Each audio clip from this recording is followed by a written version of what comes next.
नमस्कार दोस्तों, stock India YouTube channel में आपका हार्दिक स्वागत है। आप देख रहे हैं स्टॉक इंडिया यूट्यूब चैनल। यदि आप पहली बार चैनल पेज को विजिट कर रहे हैं तो बेल आइकन को हिट करके ऑल को भी सेलेक्ट कर लें। और मित्रों, आ गए हम सबसे पहले हमारे नॉर्मल स्क्रीन पर और इस वीडियो में हम बात करेंगे कुछ ब्रेकिंग न्यूज की। और पहला जो टॉपिक होगा हम बात करेंगे यस बैंक पर, और दूसरा टॉपिक है यस बैंक पर बड़ी जो न्यूज निकल कर के आ रही है उसकी चर्चा भी हम इसमें करने वाले हैं। और जो एफपीआई का इन्फ्लो है यस बैंक में बढ़ते हुए देखने को मिल रहा है। कुछ अन्य जो कंपनियां हैं उनकी ब्रेकिंग न्यूज की चर्चा इस वीडियो में करने वाले हैं। तो शुरुआत कर लेते हैं वीडियो की। और मित्रों, यस बैंक है उस पर बहुत ही बड़ी न्यूज निकल कर के आ रही है।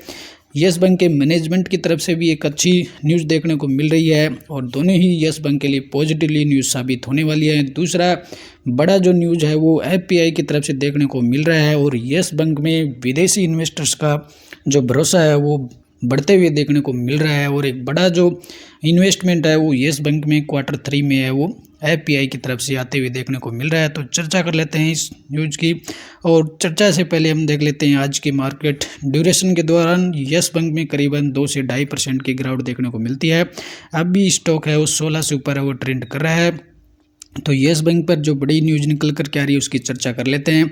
और सबसे बड़ा जो मामला है वो यस बैंक पर जो बॉम्बे हाई कोर्ट के फैसले के खिलाफ यस बैंक का जो मैनेजमेंट है वो उसको सुप्रीम कोर्ट में चुनौती देने वाला है। और यस बैंक से आज ये बड़ी न्यूज आते हुए देखने को मिली है कि यस बैंक का जो मैनेजमेंट है उसने कहा है कि 81 जो बॉन्ड मामला था, यानी यस बैंक का अपने पिछले वीडियो में अपने कवर किया था कि 81 बॉन्ड जो केस को लेकर के बॉम्बे हाई कोर्ट ने, और जो 81 बॉन्ड के जो होल्डर्स थे उनके पक्ष में बॉम्बे हाई कोर्ट ने जो फैसला दिया था उसके विरुद्ध यस बैंक है वो जो बॉम्बे हाई कोर्ट का फैसला है उसे सुप्रीम कोर्ट में चुनौती देने की बात आज इसने कही है। तो ये अगर सुप्रीम कोर्ट में यस बैंक के फेवर में केस आता है तो इसमें कुल मिलाकर के यस बैंक को 8,400 करोड़ के जो बॉन्ड्स हैं उनका जो पेमेंट है वो नहीं करना पड़ेगा। कुल मिलाकर के यस बैंक की वो बैलेंस शीट को पर प्रभाव इसका देखने को मिलेगा। तो इसमें आज यस बैंक के मैनेजमेंट की तरफ से ये बयान आते हुए देखने को मिला कि वो बॉम्बे हाई कोर्ट के फैसले को सुप्रीम कोर्ट में चुनौती देने वाला है। और इसमें यस बैंक ने सुप्रीम कोर्ट में ये बताया कि वो जो 81 बॉन्ड का जो 8,400 करोड़ का जो पेमेंट है वो इसलिए राइट ऑफ किया था कि इसमें ये कहा गया था यस बैंक के मैनेजमेंट की तरफ से कि जब यस बैंक की हालत जो खस्ता चल रही थी उस समय आरबीआई ने यस बैंक को कंस्ट्रक्टिव स्कीम के तहत इस बॉन्ड को राइट ऑफ करने का निर्देश दिया था। और केंद्रीय बैंक ने यह निर्देश यस बैंक को ढहने से बचाने के लिए दिया था। यस बैंक की दलील है कि आरबीआई ने जो एडमिनिस्ट्रेशन जो नियुक्त किया था उसके पास 14 मार्च 2020 को 8,415 करोड़ रुपए की 81 बॉन्ड्स को राइट ऑफ करने की शक्ति थी। और इसके तहत ही है वो 81 जो बॉन्ड है वो राइट ऑफ क्या कहते हैं, राइट ऑफ का मतलब है उनकी 81 जो बॉन्ड थे उनकी वैल्यू शून्य की गई थी। तो ये बैंक ने ये अपना इस पर अपना स्टैंड बताया है कि हमने जो राइट ऑफ बॉन्ड थे वो राइट ऑफ क्यों किए गए थे। तो ये थी यस बैंक पर जो आज मैनेजमेंट की तरफ से देखने को मिल रही थी। और दूसरी बड़ी जो न्यूज़ निकल कर के आ रही है यस बैंक पर वो एफपीआई की तरफ से निकल कर के फॉरेन इन्वेस्टर्स की तरफ से। तो फॉरेन इन्वेस्टर्स ने बात करें तो Q3 है, Q3 में ऐसे अपडेट देखने को मिल रहे हैं कि फॉरेन जो है इन्वेस्टर्स है उन्होंने 45,000 जो करोड़ का एक बड़ा इन्वेस्टमेंट Q3 में आते हुए देखने को मिला है।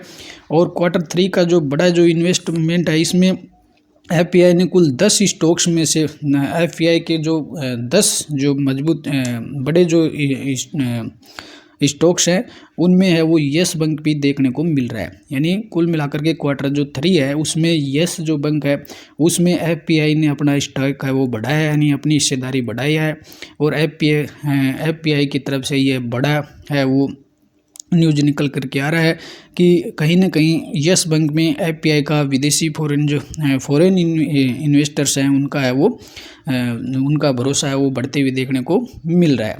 तो ये एक बड़ी न्यूज़ है वो यस बैंक पर देखने को मिल रही है। इससे कहीं ना कहीं स्टॉक्स में है वो एक बड़ा जंप भी आ सकता है। और यदि न्यूज़ की बात करें तो फॉरेन इंस्टीट्यूशनल इन्वेस्टर्स और FPI estimated to have specked about 44,700 crore का इन्वेस्टमेंट एफपीआई की तरफ से आते हुए देखने को मिला है। वो 9 स्टॉक्स में आते हुए, यानी दिसंबर जो क्वार्टर समाप्त हुआ है, Q3 जो क्वार्टर है, इसमें एफपीआई की तरफ से 44,700 करोड़ का इन्वेस्टमेंट है, कुल 9 से 10 स्टॉक्स में किया गया। उन 10 स्टॉक्स में से 3 बैंक शामिल है, जिसमें एक्सिस बैंक है, ICICI बैंक है और येस बैंक है। तो येस बैंक में एक बड़ा है वो एफपीआई की तरफ से बड़ा एक इसमें आते देखने को मिला है। और इसमें यदि बात करें जो एफपीआई का जो शेयर होल्डिंग जो पैटर्न है, एफपीआई की शेयर होल्डिंग पैटर्न में जो येस बैंक है उसमें अपनी जो हिस्सेदारी थी वो 12.15 से बढ़ा करके वो 23.24% है। वो कैलकुलेशन इन्होंने Q3 के दौरान देखने को मिला है। यानी येस बैंक में जो एफपीआई की जो हिस्सेदारी थी पहले Q3 से पहले 12.15 थी और अब ये बढ़ करके 23.24 तक वो देखने को मिल रही है। ऑल ओवर ये येस बैंक के होल्डर्स के लिए और येस बैंक के लिए काफ़ी है वो बड़ी न्यूज़ देखने को मिल रही है कि फॉरेन जो इन्वेस्टर्स हैं उनका भरोसा है वो येस बैंक पर बढ़ा है और उन्होंने अपना एक बड़ा जो हिस्सा है, बड़ा स्टेक्स है, वो येस बैंक पर बढ़ा दिया है। तो ये न्यूज़ है वो काफ़ी येस बैंक के लिए अच्छी न्यूज़ देखने को मिल रही है। Q3 में जिन 10 शेयरों में एफपीआई की स्वामित्व में सबसे अधिक वृद्धि देखेगी, उनमें 5 में तो वृद्धि हुई है और 5 में इस वृद्धि के दौरान गिरावट देखने को मिल रही है। और इन दोनों जो स्टॉक्स हैं इनमें येस बैंक की बात करें और पीबी जो फिनटेक है, पॉलिसी बाजार है, इनकी अक्टूबर और दिसंबर जो तिमाही है, यानी Q3 जो रिजल्ट्स हैं जो अभी चालू है, तो इस Q3 जो क्वार्टर है, यानी तीसरे जो क्वार्टर के दौरान विदेशी जो पोर्टफोलियो है उसमें येस बैंक और पीबी जो फिनटेक में उसमें विदेशी जो इन्वेस्टर्स हैं उन्होंने अपनी हिस्सेदारी इसमें बढ़ाते हुए देखने को मिली है। तो ये येस बैंक पर एक बड़ी न्यूज़ देखने को मिल रही थी।